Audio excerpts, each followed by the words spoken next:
Salam saudara-saudari semua, hari ini kita melihat kitab Ibrani pasal ketiga. Hari ini Pastor Joshua yang menyampaikannya. Saya juga akan membahas sedikit pasal kedua. Pasal kedua dan ketiga itu tidak bisa dipisahkan. Karena pasal ketiga dimulai dengan ayat pertama. Di sini ada kata sebab itu. Di teks Cina tidak ditranslate. Kalau di bahasa Inggris ada because of this, sebab itu. Sebab itu, dikarenakan hal itu. Hal itu ada apa yang seperti yang dikatakan di pasal kedua. Jadi di pasal ketiga yaitu penjelasan dari pasal kedua. Pasal kedua dikatakan kebenarannya dan di pasal ketiga diperjelaskan.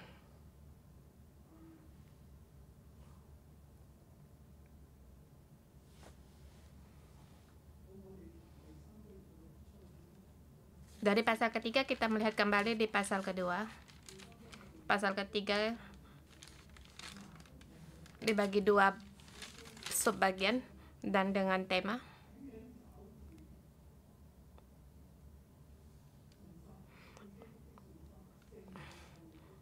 Berpegang teguh pada iman pada Kristus, menangkan dari ujian dari percobaan dari padang gurun.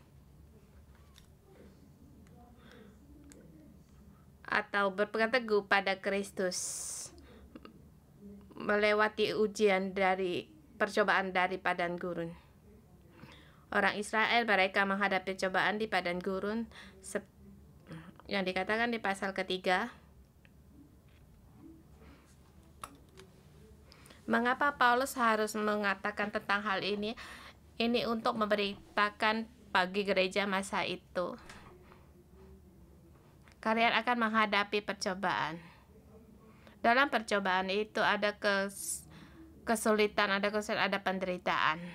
Dan orang Israel mereka di padang gurun, mereka mengembara 40 tahun itu sebagai peringatan bagi mereka, dan mereka di padang gurun mereka gagal. Dan hari ini gereja menghadapi kesulitan sama seperti orang Israel waktu mereka menghadapi percobaan di padang gurun.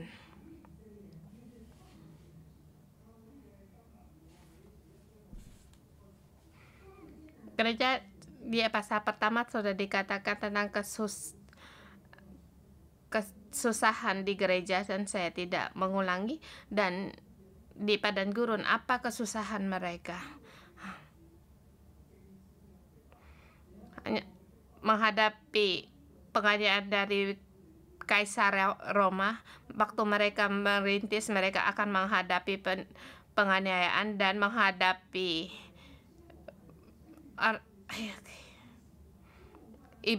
mereka Athena, kepercayaan dari Athena. Mereka di situ mereka menyembah berhala, dan mereka akan menghadapi juga akan penindasan dari mereka, dan juga untuk perdagangan, untuk kebaikan mereka, maka mereka akan masuk dalam kelompok mereka atau dalam partai politik.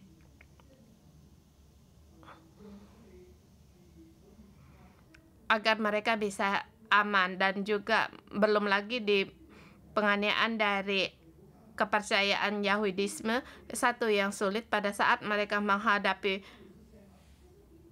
penganiayaan, mereka datang, mereka percaya Tuhan pun mereka ayahnya juga akan mengaku, dan belum lagi terhadap pengujian dari masyarakat. Politik peraturan akan menindas mereka, jadi mereka harus apa yang harus mereka lakukan. Jadi mereka banyak yang meninggalkan Tuhan atau berhenti untuk beribadah, dan ada lagi yang sebagian mereka tidak mengadakan kebaktian pertemuan fisik.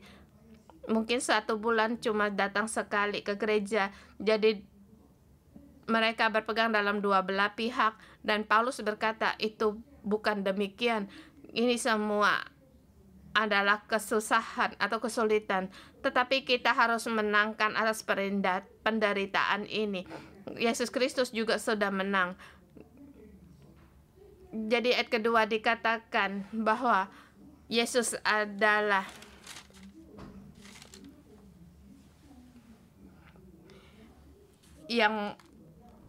Dia yang telah menang dari atas penderitaan.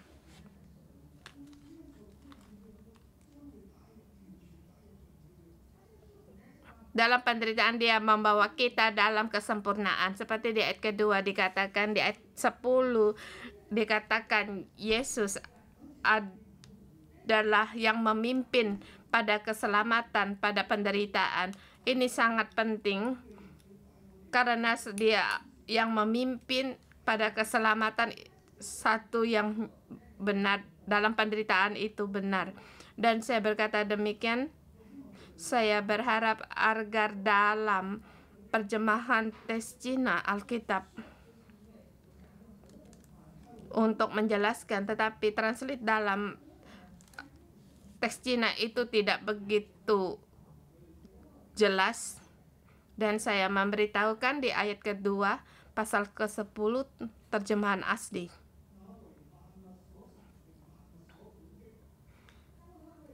Sebab memang sesuai dengan keadaan Allah.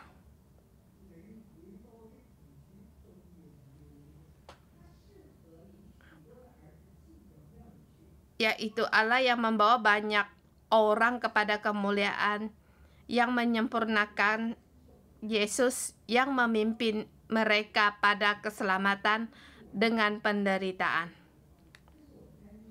Ini terjemahan saya. Yesus menghadapi penderitaan, memimpin anak-anaknya masuk dalam kesempurnaan. Dia adalah pemimpin dalam keselamatan atau panglima keselamatan. Jadi ayat kedua menerang demikian, jadi kita harus terus mengikuti Dia. Karena Dia seorang panglima, ya, sebagai pemimpin. Dia memimpin kita untuk berjalan dan kita mengikuti Dia. Kita ada pemimpin, ada Yesus yang memimpin kita. Dan pemimpin panglima ini dikatakan adalah pemimpin atau leader. Dia yang mengepalai dan juga dia menghadapi penderitaan, membawa kita semua masuk dalam yang sempurna. Kita harus mengikuti Dia sehingga kita baru masuk dalam kesempurnaan dan kemuliaan. Di sini apa yang dimaksud dengan kemuliaan belum dijelaskan, dan bagaimana disebut dengan yang sempurna itu belum dijelaskan. Tetapi di sini dikatakan dengan penderitaan kita masuk. Kita mengikuti pemimpin masuk dalam jalan penderitaan. Jalan penderitaan ini untuk memberitahukan pada gereja masa itu, ya memang benar kamu menghadapi banyak penderitaan, bermacam-macam tekanan, sewaktu-waktu bisa mati, sewaktu-waktu mereka akan gugur. Apakah harus menyerah? Tidak. Menghadapi dengan penderitaan, mendapatkan kesempurnaan, masuk dalam kemuliaan. Demikian Yesus menuntun. Kita harus mengikuti. Di ayat ini pasal kedua dan ini pasal ketiga. Sebab itu, saya bagi dua bagian, ayat 1 sampai dengan 6, ayat 7 sampai dengan 19. Ayat ke-7 sampai 19. Boleh juga merangkum pasal keempat. Nanti saya akan jelaskan. Ayat 1 sampai dengan 6.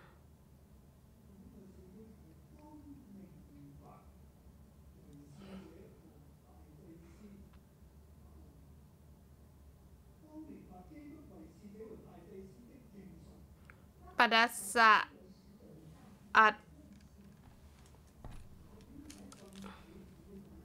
mengenal imam besar Yesus Kristus dan para rasul ini sangat penting. Mengapa saya mengatakan demikian? Saya merasa translasinya tidak gitu jelas.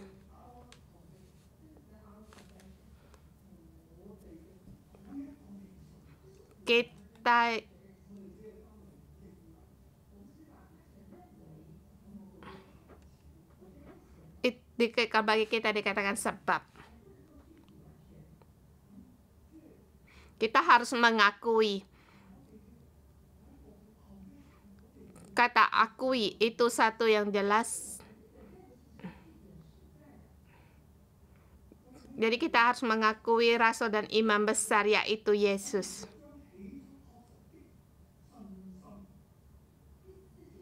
Ayat 14. Sebab itu kita telah beroleh di dalam Kristus asal saja kita di tengah berpegang sampai pada akhirnya pada keyakinan iman kita yang semula. Ini adalah iman yang semula, itu satu yang sangat nyata. Jadi Yesus itu siapa? Apa yang dia lakukan? Bagaimana pengakuan kita terhadap dia? Ini sangat jelas. Boleh dikatakan ini sangat jelas. Bukan dengan ragu-ragu, saya percaya siapa-siapa. Ini kata akui tertuju pada siapa. Ini ke satu itu sangat penting.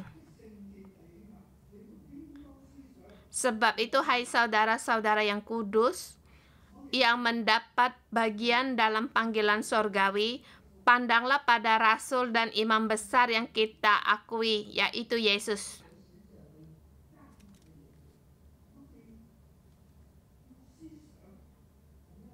Kita harus memandang terhadap pengakuan kita kepada rasul dan imam besar yang kita akui, Yesus. Jadi saya harus paham, saya harus tahu, saya harus mengerti bahwa Yesus adalah rasul imam besar yang diutus.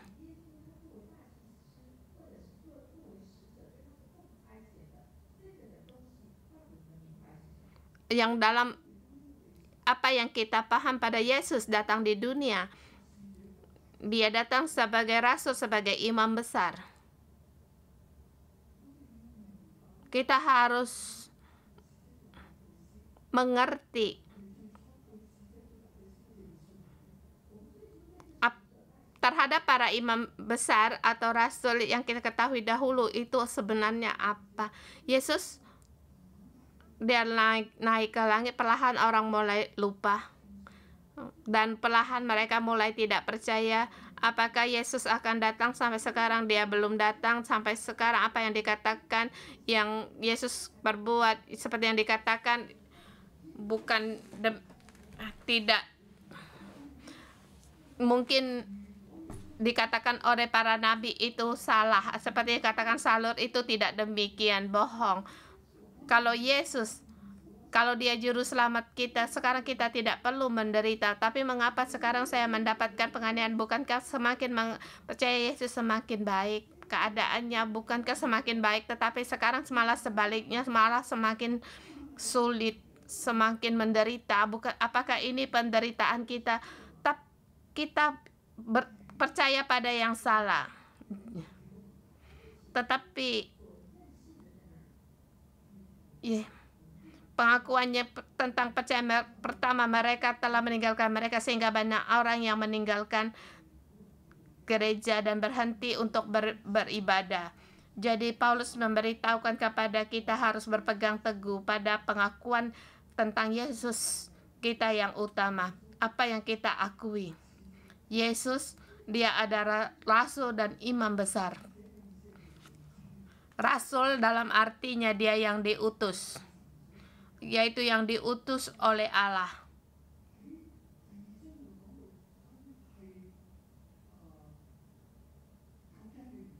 Di ayat kedua dia katakan dia adalah pemimpin keselamatan.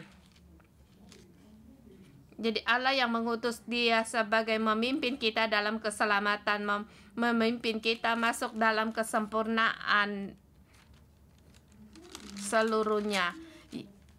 Yesus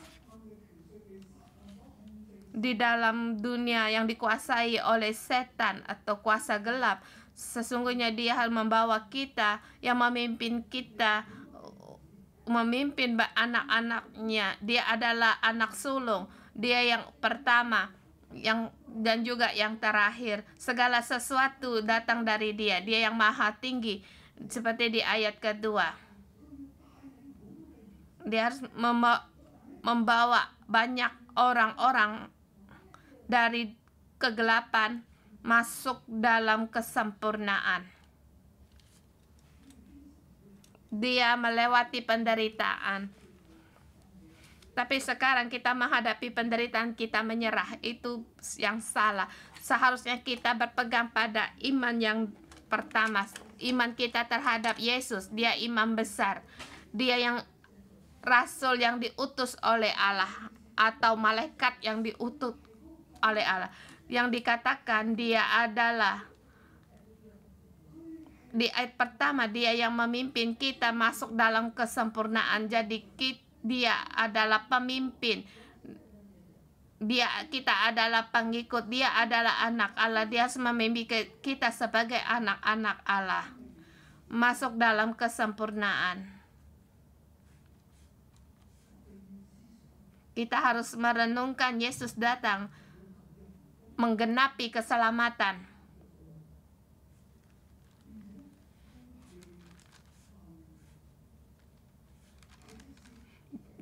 Juga dia imam besar.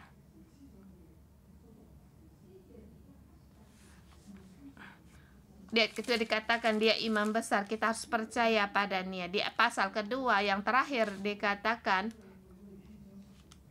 dia sebagai korban penebus dosa kita. Ayat ke-17.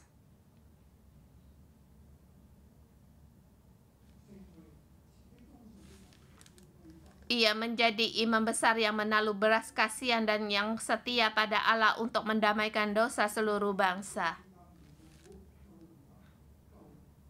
Sebab oleh karena ia sendiri telah menderita oleh percobaan, maka ia dapat menolong orang yang dicobai.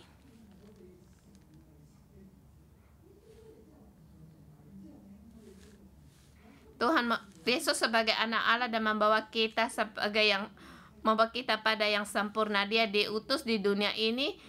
Dia seorang pemimpin, atau dikatakan seorang panglima yang memimpin keselamatan. Samaan dia juga punya sifat manusia, punya Yesus sama dengan kita, bahkan ada kesamaan dengan kita. Bahkan di bumi ini dia sebagai orang yang sempurna. Ia menang atas segala percobaan. Dia menghadapi penderitaan dan menang atas segala penderitaan. Dia menghadapi percobaan. Bahkan dia juga menderita karena percobaan, tetapi dia menang. Dia mengikuti dia. Dengan mengikuti dia juga bisa mudah menang untuk dalam menghadapi percobaan. Dia dalam dosa, dia sebagai mewakili kita. Dalam keadaan kita, dia melindungi kita. Dia menderita untuk kita. Bahkan dia menyelamatkan kita. Inilah pengakuan kita. Dia adalah pemimpin kita dalam keselamatan. Dia imam besar kita. Dia sebagai korban penebus dosa bagi kita. Maka murka Allah tidak datang pada kita, sehingga kita bisa berdamai dengan Allah dan bersukacita di dalam Allah. Dan yang terpenting bagi kita sebagai anak-anak Allah, dia yang memimpin kita masuk dalam kemuliaan dan yang sempurna. Kita harus merenungkan hal ini.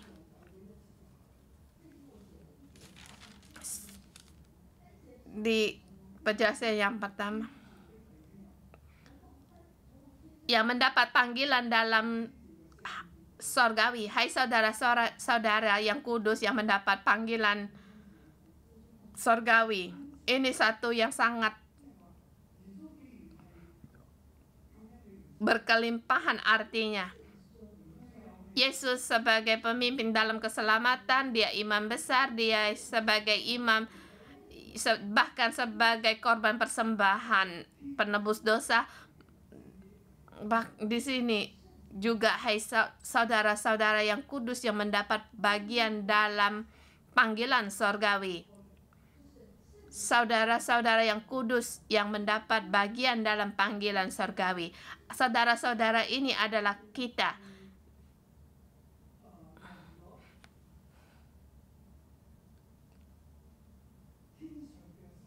Kita mendapat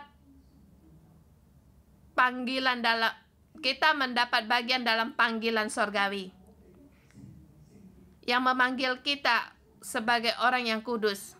Allah memanggil kita apa? Allah memanggil kita untuk yang kudus. Jadi, hai saudara-saudara yang kudus yang mendapat bagian, mereka mendapat bagian dalam panggilan sorgawi. Sebagai saudara-saudara yang kudus, Allah memanggil kita. Ini adalah panggilan sorgawi untuk kita hidup kudus. Panggilan sorgawi. Kita di bumi. Kamu banyak sekali panggilan sorgawi. Panggilan dunia. Banyak sekali panggilan dunia. Kita di bumi banyak panggilan duniawi. Kamu dari panggilan dalam dunia kegelapan, atau panggilan dari darah daging kita. Di bumi ini banyak sekali suara. Suara dari musuh, iblis, suara dari dunia, suara dari pemerintahan Roma, suara dari ancaman dari Yahudisme. Kita banyak mendengar banyak suara atau panggilan, sehingga banyak orang mengikuti. Tetapi kita harus mendengar panggilan sorgawi, panggilan rohani. Panggilan rohani. Suara dari sorgawi ini datang dari sorgawi yang memanggil kita untuk menjadi kudus. Hanya Allah yang kudus, Allah holy. Jadi suara ini memanggil kita untuk masuk dalam perjanjian Allah, masuk dalam hadirat Allah, masuk dalam destiny kita, dalam rencana Allah. Maka di sini dikatakan dalam ayat ini dalam satu kata, kudus. Kita kudus, kita milik Allah, bukan milik dunia. Ada hadirat Allah. Kita di bumi saat ini, walaupun ada penderitaan, dulu gereja demikian juga pada masa kita sekarang, tetapi kita ada hadirat penyertaan Allah pada kita. Kita adalah anak-anak Allah.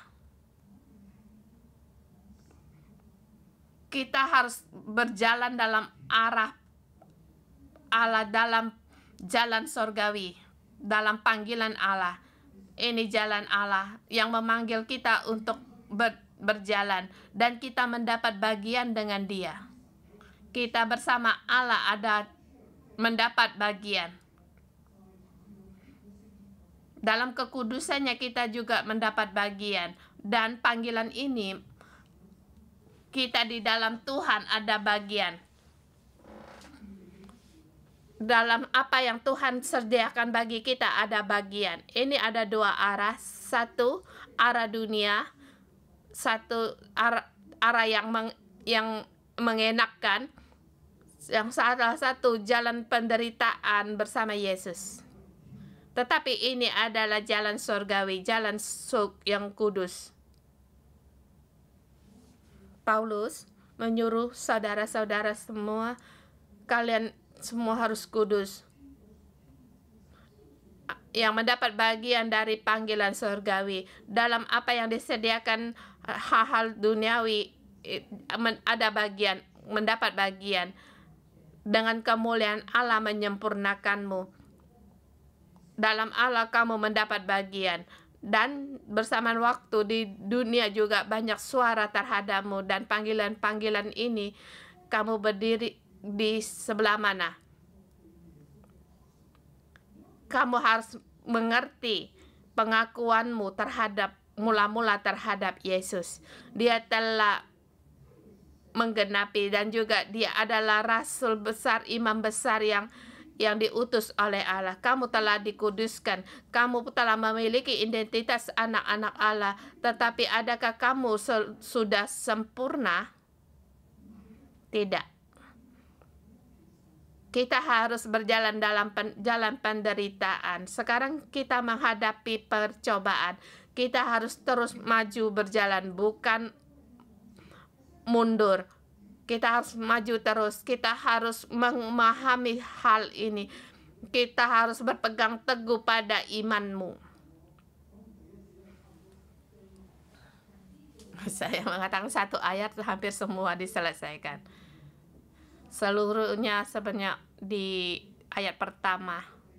Itu intinya. Ayat 2 sampai 6. Dia menggunakan Musa untuk membandingkan dengan Yesus, yaitu melihat apa yang dikerjakan oleh Musa dan apa yang dikerjakan Yesus. Musa telah melakukan yang sangat besar, tetapi Yesus lebih lagi besar. Di ayat kedua dikatakan, yang setia kepada dia yang telah menetapkannya, sebagaimana Musa pun setia dan dalam segenap rumahnya. Yesus dan Musa sama untuk setia pada segenap rumahnya. Ayat ketiga, ia lebih dipandang layak dengan kemuliaan lebih besar daripada Musa, sama seperti ahli bangunan lebih dihormati daripada rumah yang dibangunnya. Musa, Allah yang hamba yang diutus oleh Allah, tetapi Allah bukan anak Allah atau anak sulung Allah. Bahkan Musa bukan yang menciptakan segala yang ada, tetapi Yesuslah pencipta alam segala semesta, segala yang ada. Maka dikatakan dipandang layak mendapat kemuliaan lebih besar daripada Musa. Kalau Musa setia pada rumahnya, demikian juga Yesus lebih dihormat, lebih layak, lebih dihormati, lebih setia dengan segenap rumahnya. Musa bukan anak Allah, tetapi Musa hamba Allah. Di ayat kelima, Musa memang setia dalam segenap rumah Allah sebagai kesaksian yang memberitakan kemudian. Ayat ke-6, tetapi Kristus setia kepada anak yang mengepalai rumahnya. Di sini Yesus dibanding dengan Musa. Bagi orang Israel, kamu percaya pada Musa, Musa memang besar, tetapi Yesus lebih besar. Musa mendapatkan kemuliaan, tetapi Yesus lebih dimuliakan. Yesus lebih hebat. Musa lebih hebat, tetapi Yesus lebih lagi hebat.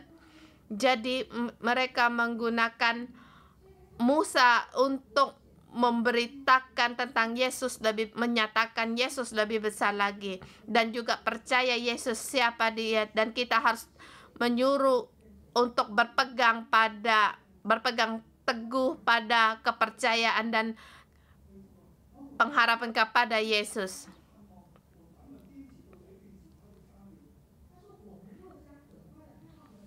Seperti ayat ke-6 dikatakan terakhir, jika kita sampai pada akhirnya berpegang pada kepercayaan dan pengharapan yang kita megahkan. Kita harus berpegang teguh pada kepercayaan kita.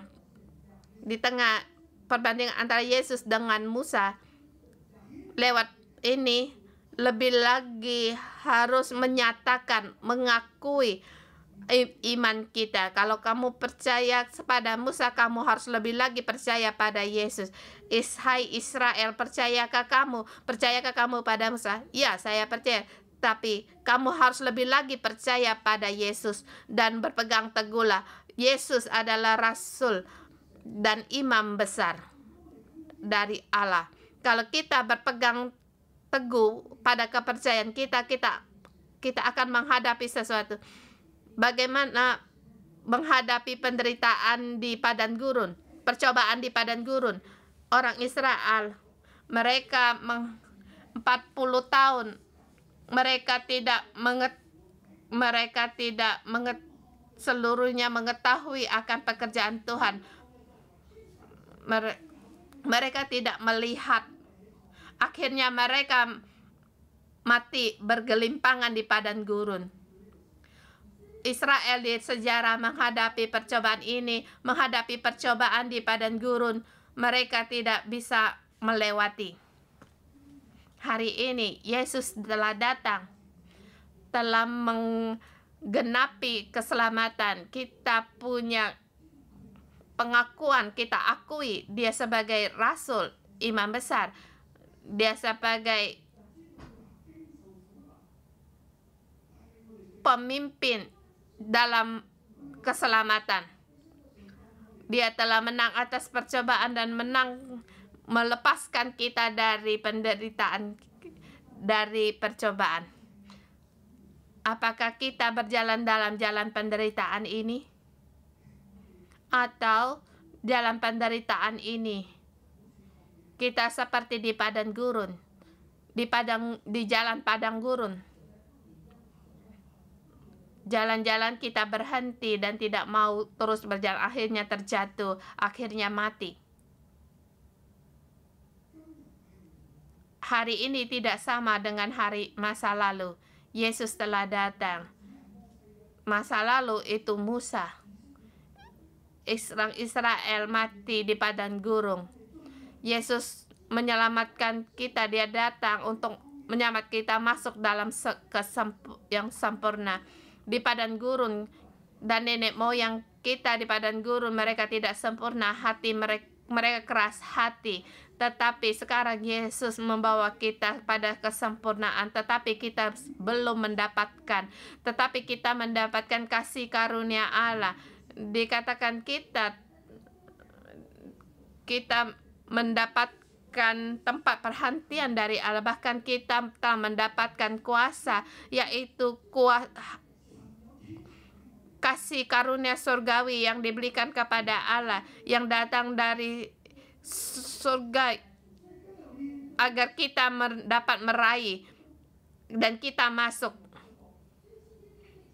Jadi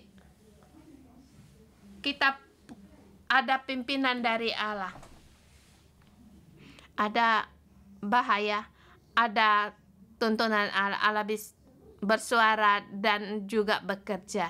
Kita juga mengalami di beberapa tahun zaman demonstrasi masyarakat dalam konflik, kita selalu mengalami bagaimana Allah yang menuntun, yang memimpin kita.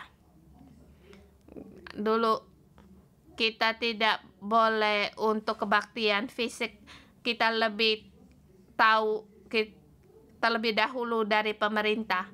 Bahkan kita telah berhenti kebaktian fisik, baru datangnya protokol dari pemerintah. Boleh dikatakan pemerintah melihat gereja 611. Dan kita mengalami pada hari Purim, kita bisa kebaktian fisik, kemudian berhenti lagi. Dan juga kita gereja mengadakan kegiatan 10.000 step langkah, demikian juga pemerintah mengikuti.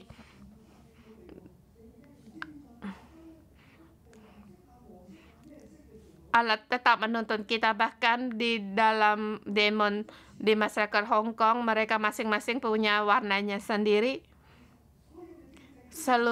Sesungguhnya segala tentang politik itu ada masalahnya. Baik. juga kita melihat bagaimana penguasaan di dunia ini juga banyak tentang politik banyak sekali yang bermasalah. Kita mengira satu partai yang sesungguhnya mereka punya masalahnya sendiri. Setiap peraturan punya peraturannya sendiri. Jadi Alkitab tidak mengajar kita harus menggunakan peraturan yang mana. Sesungguhnya peraturan di bumi bukan yang Tuhan ingin. Jadi waktu orang Israel mau ada raja, lewat Samuel, Allah memberitahu bahwa Allah tidak berkenan, Allah tidak suka. Jadi pada saat mereka bersalah, jadi Allah berkata kepada Samuel, mereka bukan menolak kamu tetapi menolak aku sebagai raja. Segala ketetapan di bumi banyak, semuanya juga ada masalahnya sendiri-sendiri. Dan raja yang setia, siapa yang berkuasa pada pemerintahan, siapa yang memerintah, siapa yang sesungguhnya lebih penting. Dan orang ini seharusnya dia harus memiliki kasih Allah dan punya kasih karunia Allah, rahmat hikmat Allah, dan punya sifat Allah. Allah berkata kepada kita, harus ada pengendalian, ada kebebasan. Dalam kebebasan ada pengendalian diri. Allah berkata kita, ada kasih, ada kepercayaan. Allah akan menuntun kita dalam kesulitan kita. Harus apa yang kita lakukan, yaitu kita harus benar-benar akui, kita mengerti Yesus adalah imam besar kita, rasul kita yang diutus Allah. Kita mengikuti dia, bukan kita jalan dalam badan gurun yang akhirnya mati. Saya tidak cukup waktu untuk menjelaskan sampai ayat 19. Tetapi saya bersependapat apa yang ingin saya katakan, ajarkan, telah saya ajarkan. Ayat 14. Karena kita telah beroleh bagian dalam Kristus, asal saja kita teguh berpegang pada akhirnya dan keyakinan iman yang semula.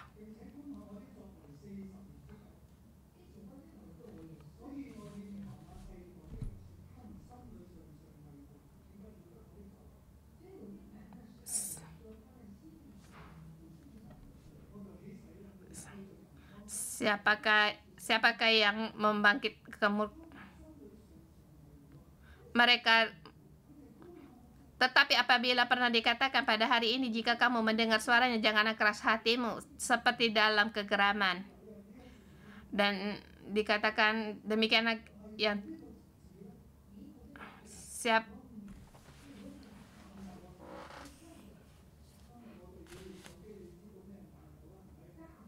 kita tahu segala sesuatunya apa itu jaringan yang melingkupi segalanya, atau dikatakan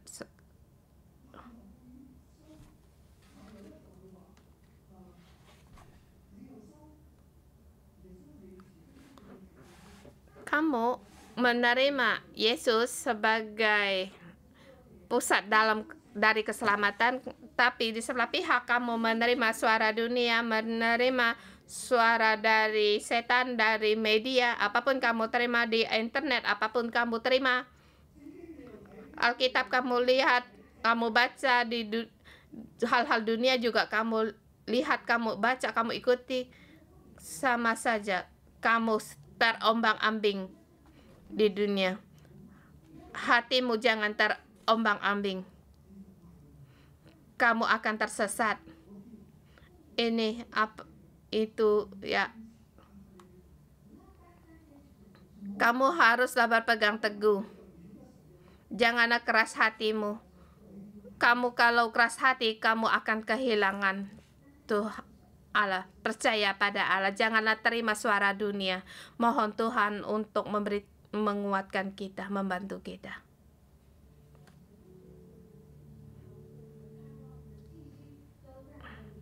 Tuhan, Engkau Allah menguatkan kami percaya pada Engkau. Mari kita bersama di ayat ke-7. Sebab itu seperti yang dikatakan Roh Kudus pada hari ini, jika kamu mendengar suaranya, janganlah keras hatimu seperti dalam kegeraman dalam waktu percobaan di padang gurun.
Tuhan Yesus, kami berterima kasih.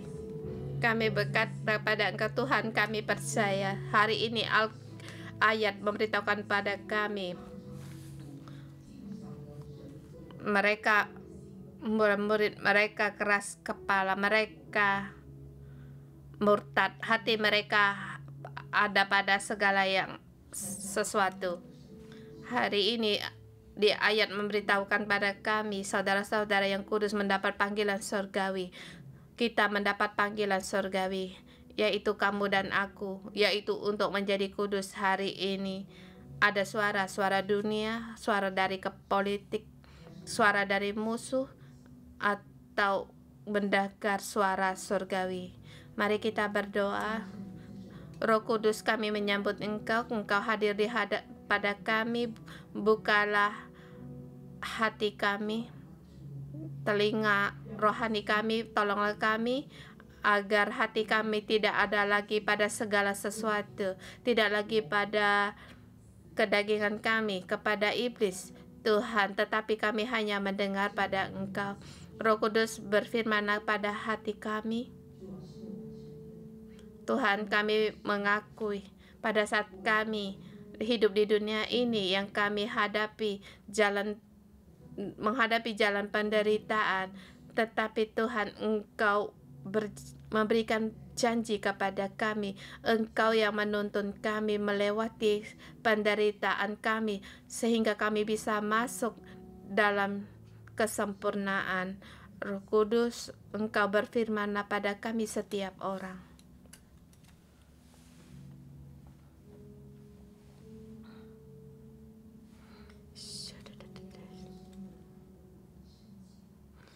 Engkau ingin kami di bagian mana hidup kami untuk terus menang dan dikuduskan.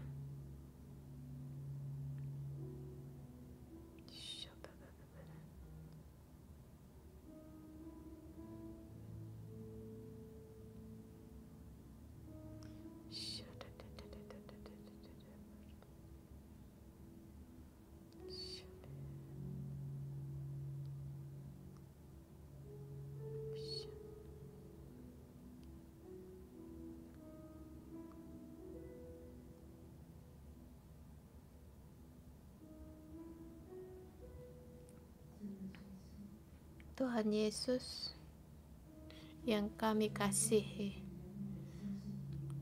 kami serahkan segala perasaan kami, segala pikiran kami pada Engkau. Tuhan, kami mengakui dalam pikiran kami segala berpikir pada segala sesuatu yang ada, dan kami juga menghadapi banyak suara-suara. Tapi Tuhan, hari ini Tuhan, kami mau menerima panggilan dari Engkau karena Engkau yang kudus. Demikian juga kami harus kudus. Berilah Engkau memberi panggilan ini kepada kami. Kami terima hari ini. Kami berjalan dalam jalan yang Tuhan berikan kepada kami, dan jalan dalam surgawi. Tuhan, kami segala pikiran kami, hati pikiran kami seluruhnya kami serahkan kepada Engkau. Kami tidak mau mengikuti suara dunia, walaupun kami menghadapi bermacam-macam percobaan, tetapi Tuhan, Engkau ada di dalam hati kami. Engkau menuntun kami agar kami bisa melewati segala kesulitan kami, segala penderitaan kami, segala padan gurun kami seluruhnya pada Engkau. Tuhan, Engkau tolonglah kami, Engkau ampunilah dosa kami. Kami tidak setia pada Engkau. Kami lebih banyak pada dunia. Kami serahkan seluruhnya kepada Engkau. Tuhan, ampunilah kami. Kami mengikuti keinginan daging kami. Tuhan, Engkau adalah imam besar. Engkau adalah yang diutus. Engkau yang membawa kami dalam kesempurnaan, dalam kemuliaan. Tuhan, ampunilah kami. Bawalah kami dari keegoisan kami. Terima kasih Tuhan. Tuhan Yesus, terima kasih Engkau menyertai kami. Kami di dalam Engkau, dalam Yesus Kristus selalu yang dimegahkan. Di Alkitab menyarankan kita pada saat kita akui, kita mengerti bahwa Yesus adalah imam besar, Dia adalah Rasul, Dia adalah anak Allah yang kita percayai, yang kita akui. Pada masa lalu gereja juga seperti pada kita, masih banyak orang karena penderitaan atau sekali percobaan atau tekanan membuat mereka terjatuh, mereka murtad dan akhirnya meninggalkan Tuhan. Tetapi hari ini tuh Allah memberitahukan kita kembali agar kita tetap teguh berpegang pada apa yang kita percaya, kepada Dia. Kita terus mengikuti Tuhan. Mari kita berdoa bersama. Kita berdoa.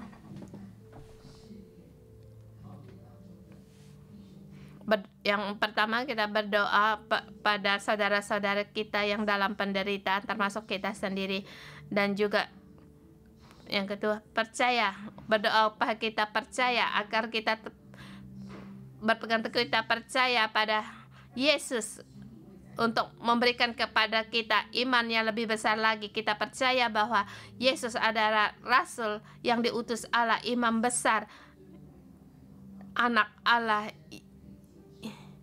yang menuntun kita dalam keselamatan.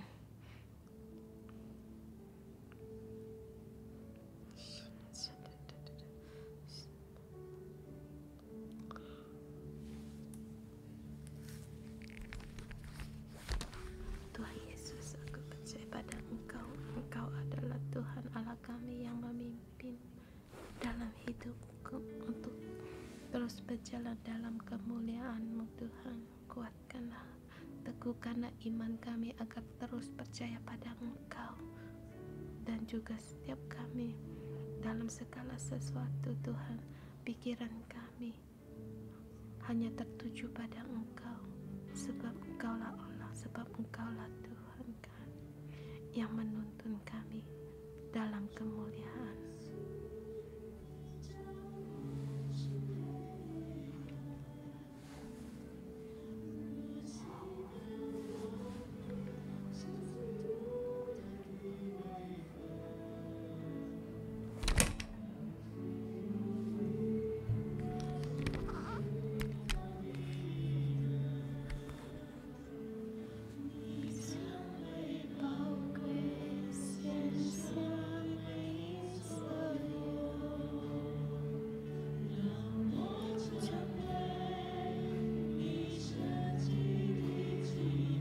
Jadikanlah aku bejana-Mu,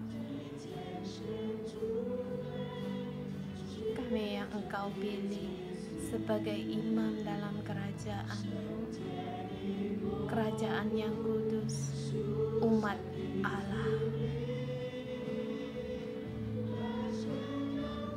untuk mendeklarasikan Yesus, Tuhan Yesus, menunjukkan kemuliaan Allah.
Mari kita pejamkan mata.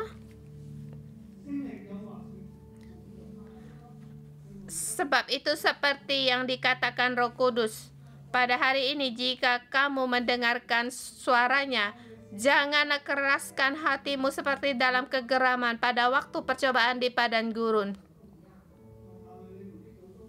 di mana nenek moyangku mencobai aku dengan jalan menguji aku, sekalipun mereka melihat perbuatanku 40 tahun lamanya.